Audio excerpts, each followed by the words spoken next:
জুলাই গণঅভ্যুত্থানের সময় রাজধানীর চাংখারপুলে সংগঠিত মানবতা বিরোধী অপরাধের মামলায় আনুষ্ঠানিক অভিযোগ গঠনের শুনানি হবে ২৯ জুন। বিচারপতি গোলাম মর্তুজা মজুমদারের নেতৃত্বাধীন ট্রাইব্যুনাল ১ রবিবার এই আদেশ দিয়েছেন। এই মামলার পলাতক ৪ আসামির পক্ষে আইনজীবী নিয়োগ দিয়েছেন রাষ্ট্র। আরও জানাচ্ছেন সৈকত সাদিক। ২০২৪ সালের ৫ আগস্ট বৈষম্য বিরোধী ছাত্র আন্দোলনের ডাকা মার্চ টু ঢাকা কর্মসূচি ঠেকাতে কঠোর ছিল আইন শৃঙ্খলা বাহিনীর সদস্যরা।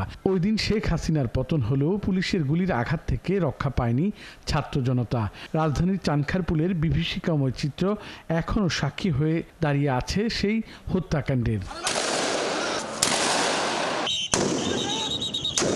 পুলিশের বুলেটের আঘাতে এখানে নিহত হয় নবম শ্রেণীর শিক্ষার্থী আনাস সহ ৬ জন। এই ঘটনায় দায়ের করা মানবতা বিরোধী অপরাধের মামলার শুনানিতে হাজির করা হয় ৪ পুলিশ সদস্যকে। এদের সবাইকে বরখাস্ত করেছে পুলিশ সদর দপ্তর। ট্রাইব্যুনাল আদেশ দেন আগামী ২৯ জুন এই মামলার অভিযোগ গঠনের শুনানি হবে। এর মাধ্যমে জুলাই গণঅভ্যুত্থানের প্রথম কোনো মামলার শুনানির দিন ঘোষণা করা হলো। গ্রেপ্তারি পরোয়ানা জারি হয় নাই মর্মে রিপোর্ট আসার পর পত্রিকা বিজ্ঞপ্তি দেওয়া হয়েছে। পত্রিকা বিজ্ঞপ্তি ট্রাইব্যুনালে জমা দেওয়া হয়েছে। পরবর্তী তারিখ ২৯ জুন চার্জ হিয়ারিংয়ের জন্য নির্ধারণ করা হয়েছে।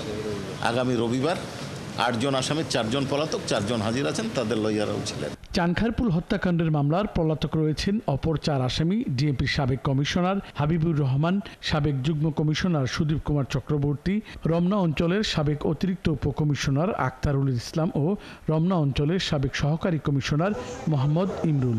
এদের পক্ষে শুনানির জন্য আইনজীবী নিয়োগ দিয়েছে রাষ্ট্র।